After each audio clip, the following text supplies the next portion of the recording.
medo de raios e trovões. Assustavam-se com enorme facilidade diante das forças da natureza. Vulcões, ventos, mares bravios. Pescadores, quando saíam para o seu trabalho, na busca do seu peixe, do seu pão, procuravam sempre ficar muito próximos da costa. Tinham medo de se afastar. Imaginavam grandes deuses imaginários, seres fantásticos, que de alguma forma por lá estivessem e pudessem lhes consumir a alma. Da mesma forma, os antigos pensavam os sentimentos como demonstrações de deuses.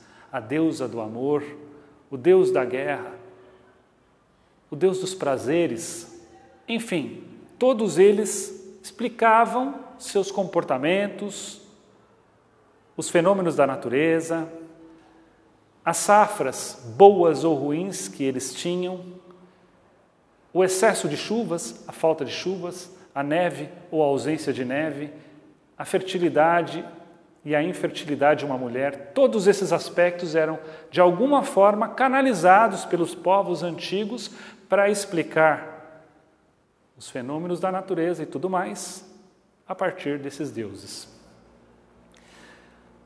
Isso vai mudar. E isso muda justamente com o nascimento da filosofia. A filosofia é a área do conhecimento que nos permite ponderar, pesar, analisar, conhecer, estruturar nosso pensamento.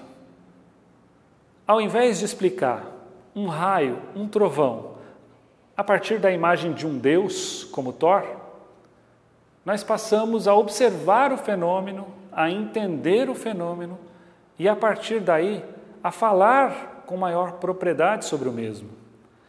Pense, por exemplo, no caso da chuva. Por que chove? Hoje todos nós sabemos que existe o ciclo da água, explicado cientificamente. Mas como eles não sabiam, eles apelavam para os mitos. A razão é que vai superar essa etapa, essa dificuldade. Por que uma planta não crescia, não germinava? Por falta de nutrientes, por falta de água, por falta de luz em quantidade suficiente. Todos nós sabemos disso. Existe uma métrica para tudo isso. A ciência colocou dentro de um determinado padrão ou parâmetro, que a gente entende, que a gente analisa e que a gente utiliza hoje em dia. Porém, nada disso existia antes. Atribuía-se à fúria dos deuses.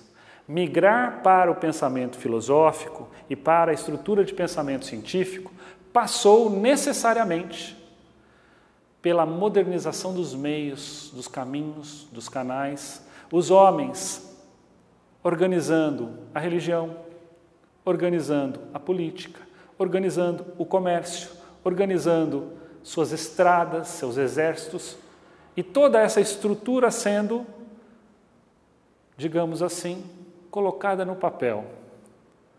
E ao ser colocada no papel, sistematizada, entendida, compreendida, e a superação dos mitos, a ascensão da filosofia. Esse é o começo do pensamento humano sistematizado.